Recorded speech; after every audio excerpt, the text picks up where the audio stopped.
today? Well, it's true in its own way. And it's also true that even from the mouth of an atheist, once in a while, you get truth. I guess in all of history, there's not been a more outspoken atheist than the German philosopher Friedrich Nietzsche, who died in 1907 of syphilis. Anyway, he was a very outspoken atheist, but he once said that if a man has a why to live, he can endure almost any how. Pretty good line. Atheist or not, pretty good line. A broken clock is right twice a day.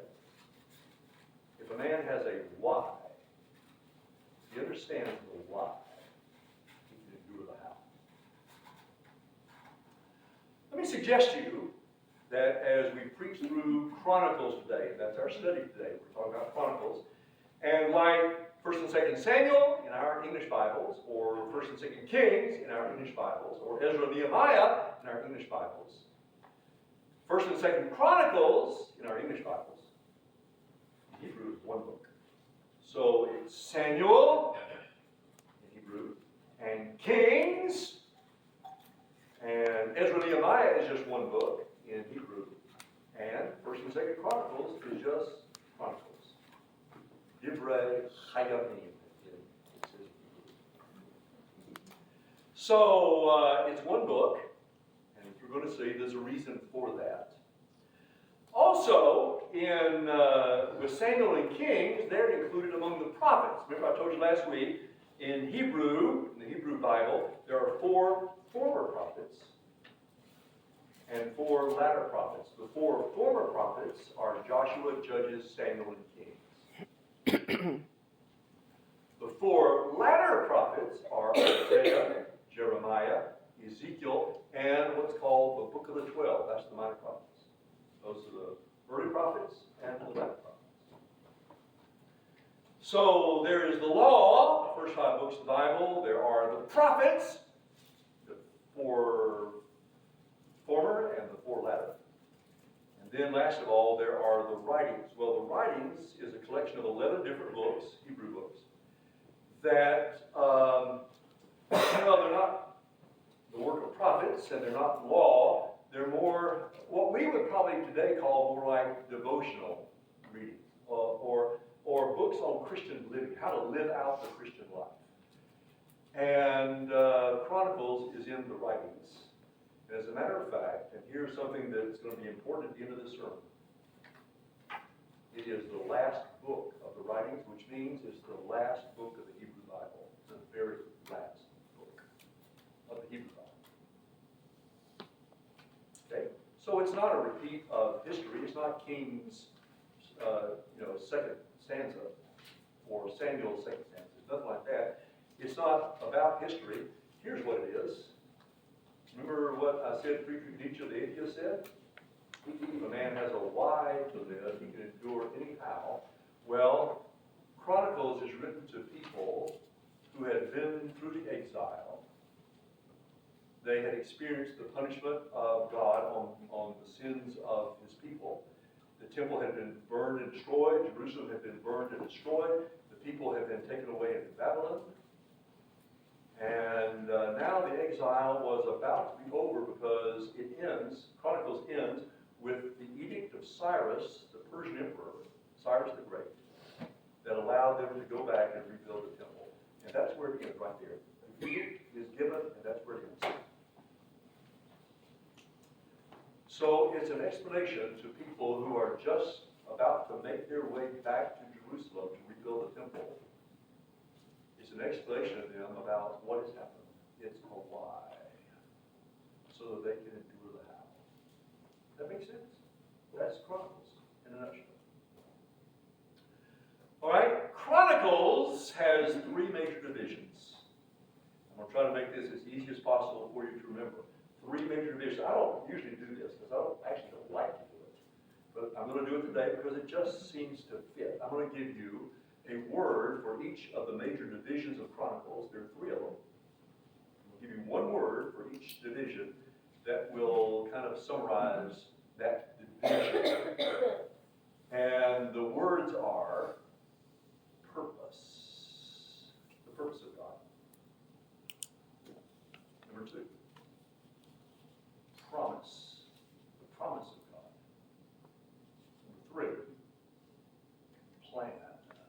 The plan of God. What are the 3 divisions? Well, the first division is what we call First Chronicles, chapters 1 to 9. Let's turn there for a minute. I want to show you something. This is all about the purpose of God. So the people may be asking, now that Jerusalem has been destroyed and the temple is burned, they might be asking, well, what about the purposes of God? He's the one that told us to build a temple and such and such and such. Have his purposes changed? And the answer to the first 9 chapters of First Chronicles is no, God's purposes have not changed. How do we know that? Well, let me show you something. Let me show you this. Now, first of all, the first thing that everybody notices about Chronicles, in general, especially these first 9 chapters, is that it's all just names. I was a pastor down in Waco, Texas, while I was working on my doctoral degree later. And I had a pastor's class in my church, Speakerville Baptist Church. I had a pastor's class, and it was really kind of an outreach evangelism class. And so this man and his wife came to the class. I'll never forget it. Curtis Trout was his name. And Curtis was a Christian. You're talking about Operation Andrew and who you put on your list. Well, Curtis is somebody I would put on my list because he was a Christian. He'd accepted Christ years ago, but he kind of got into the whole Hank Williams and Willie Nelson and all that side of life. And so he was a great musician, and so he spent years and years and years playing and singing in honky tonks. That's what he did. And somehow, some way, moved into our community in a trailer, a mobile home in our community, just down the street from the church. And somehow, some way, came to church one day, came to my class, and it just sort of stuck. And he wound up, a couple of years later, leading music in our church. Pretty lively music at Speakerville Baptist Church, I'm telling you. Curtis Trout. Anyway, so in my pastor's class, I would have the people read, and what we did there was, I would have them read a verse at a time. They'd just go around the table and read a verse at a time. And it came to Curtis, and I don't know what book we were in. It might have been First Chronicles. I don't know. But I do know this, that he started reading, and it would have been as if you were reading, say, let's say in, chapter 1 and say verse 28. The sons of Abraham, Isaac, and Ishmael, these are their genealogies, the firstborn of Ishmael, Nebaioth, and Kedar, Adbeel, Midsam. You get the idea how this is going. And this is 9 chapters of this. And Brother Curtis just stopped at one point. He was trying to read all these names. He was from a little town called Evant, Texas, up in the hill country. And Brother Curtis just stopped in mid-sentence, and he said, "Preacher, we ain't got no names like this in Evant." Well, that's right. We don't have any names like this in Evant or in Hebron or anywhere else for the most part in America. So what it appears to be in 1 Chronicles 1 to 9 is just lists of names. But there's a rhyme and a reason to this. Genealogies tell a story. Let's notice, how does the genealogy begin? Well, the genealogy takes us all the way back to Genesis, doesn't it? Adam. That's the whole story there, isn't it? We go about Adam and creation and the fall and Eve and all of that. And then Seth. Well, we left out Cain and Abel. Cain murdered Abel, and then Cain himself became a fugitive. And so Seth was born as the beginning of a new godly line since Abel had been murdered. So you see, in the first 2 names, you get a whole story. So it's like this all the way through the genealogy. I'll save you the time and energy. What you have in this genealogy is, first of all, it starts out with Adam and the whole beginning of the world, which includes Esau and Jacob and so forth and so on, telling us that God's purposes have not changed. He is taking us all the way back to Genesis and reminding the people, just with names, that God's purposes have not changed. And as proof of that, he gives us the genealogies of all the tribes of Israel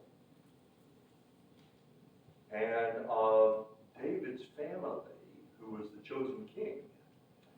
And then, who are the last names? What are the last names? We'll turn to chapter 9, and I won't take time to read these because we ain't got no names like this in Amen. But in chapter 9, what we read are the names of the generation of those who returned from the exile. In other words, the people who are reading Chronicles, who are living in that moment.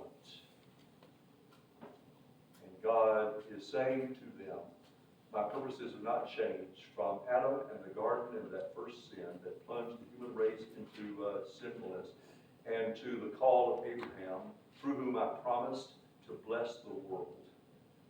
To this very moment, my purposes have not changed. The purpose of God is the same. Thanks be to God. That's the message of the genealogies. Second section, the promise of God. Well, the second section of Chronicles takes us from 1 Chronicles chapter 10 to 2 Chronicles chapter 9. And this is the story of David and Solomon. So remember, in Samuel, and the people would have known this, of course. They knew about Samuel. That was all in the background. They knew that in Samuel, in the seventh chapter of what we call 2 Samuel, God had made a promise that the line of David would continue forever. And when we preached on Samuel, I told you then, and I mentioned it again last week, there are only two possible ways for a dynasty to continue forever. A dynasty is a series of rulers from one family. And there's only two ways that a dynasty can go on forever. What are those two ways, church? All right, you have to keep having sons, or you have to keep having descendants, or one of them has to live forever. And that was fulfilled, of course, in Jesus Christ, the Son of David, who lives forever. So, in 2 Samuel chapter 7, God makes the promise that the throne of David would last forever and ever and ever and ever. And so in this second section of Chronicles, the writer is saying to the people, look here, God's promise has not changed. So remember what he did through David. Remember what he did through Solomon and how Solomon built the temple. And so God's promises have not changed. God has not altered his promise to David one iota. It still remains the same. Third section. The third section begins in what we call 2 Chronicles chapter 10 and continues to the end of 2 Chronicles, which is chapter 36, the end of Chronicles.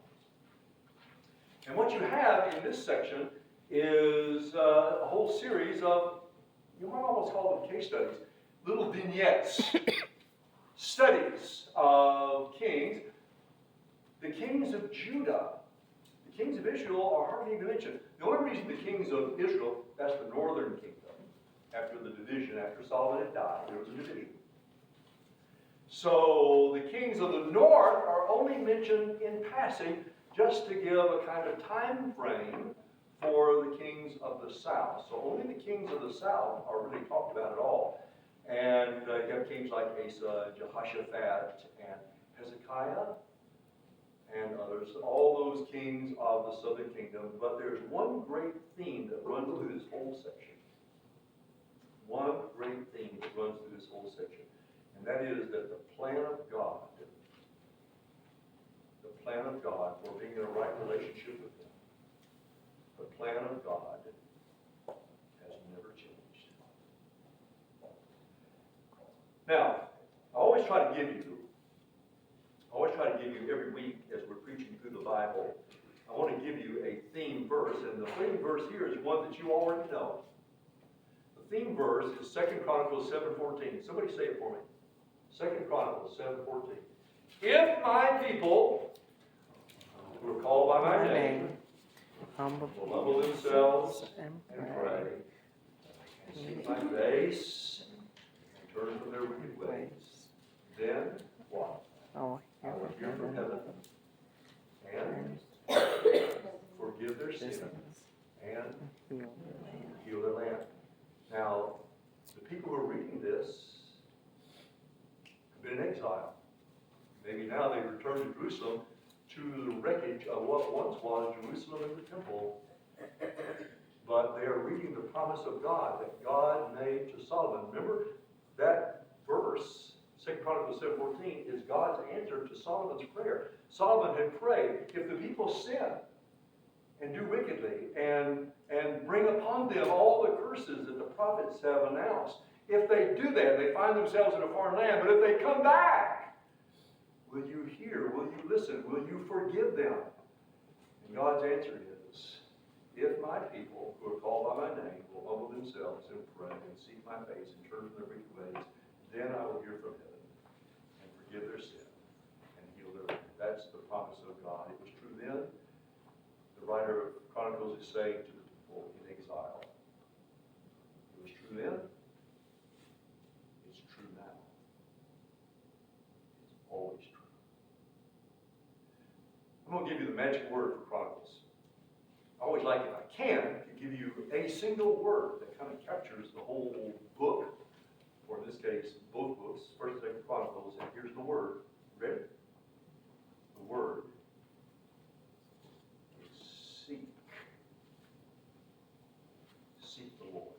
If my people who are called by my name will humble themselves and pray and do what? Seek my.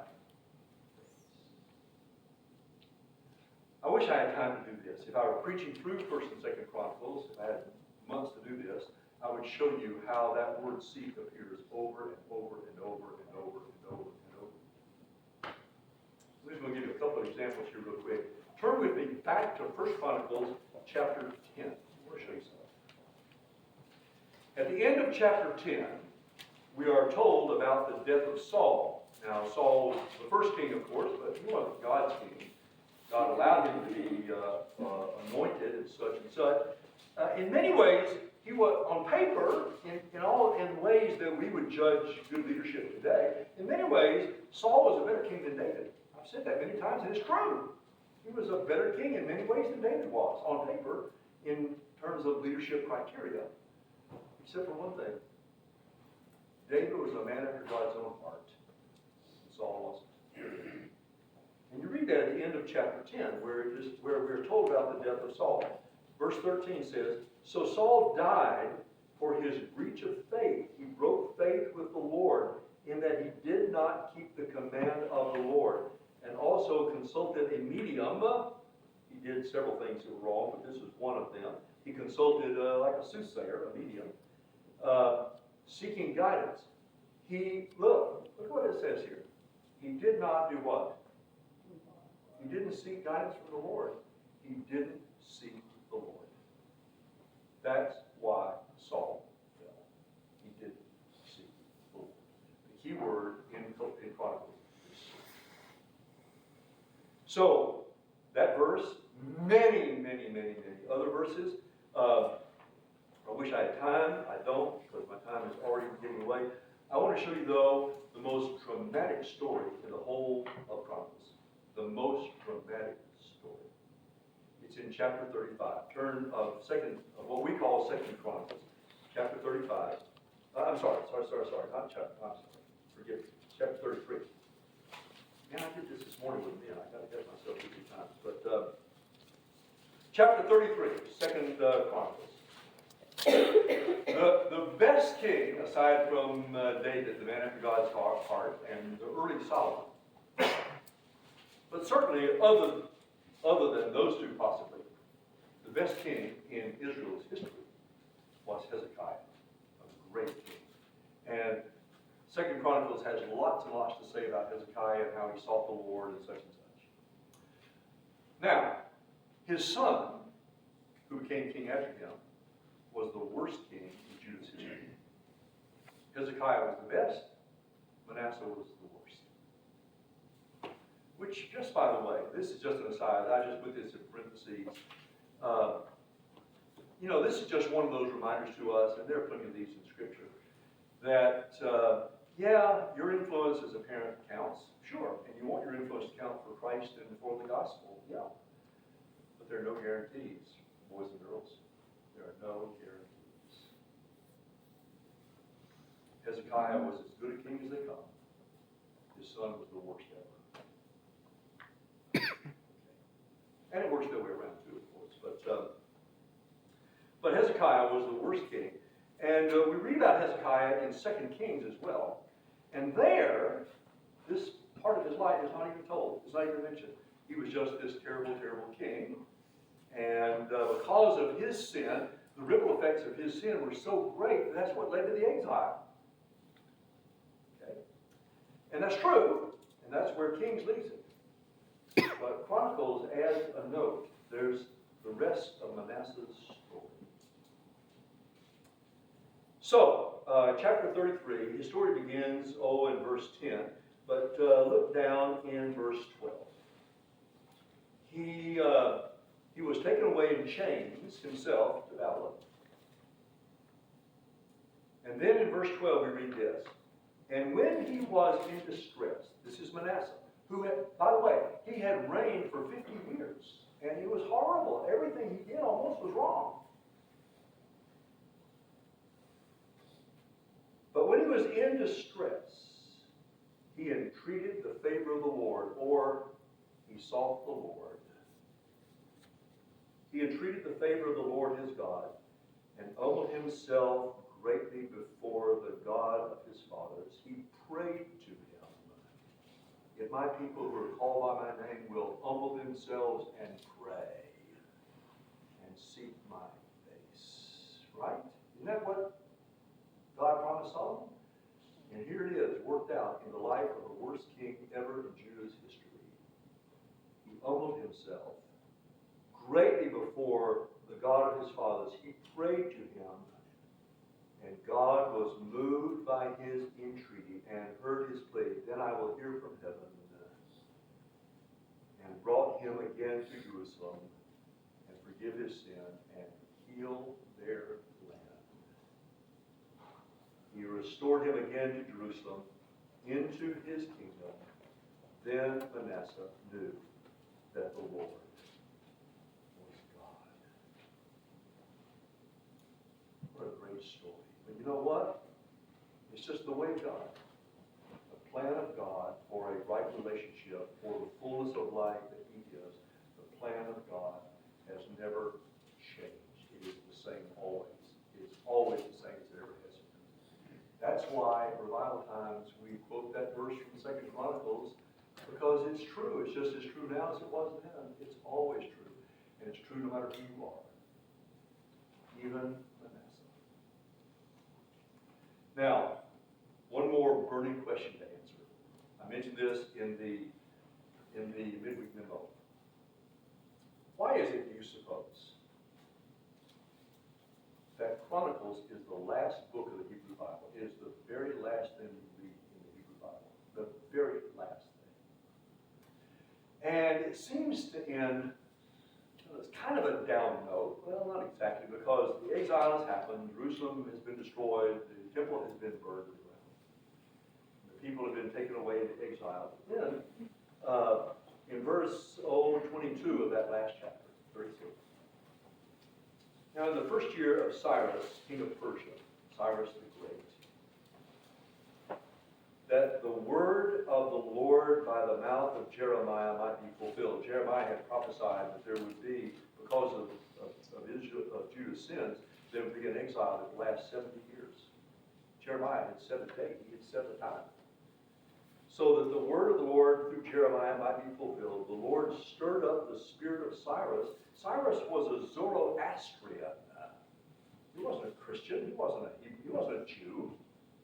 He was a Zoroastrian. They believed in a God. Well, that's another whole story. Zoroastrianism. But anyway, he believed in a different religion altogether. He wasn't Christian or Hebrew.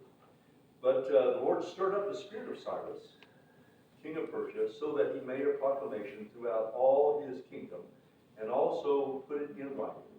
Thus says Cyrus, king of Persia, the Lord, the God of heaven, has given me all the kingdoms of the earth, and he has charged me to build him a house, that's the temple, at Jerusalem, which is in Judah. And then the very last sentence of the Hebrew Bible, it's like an invitation.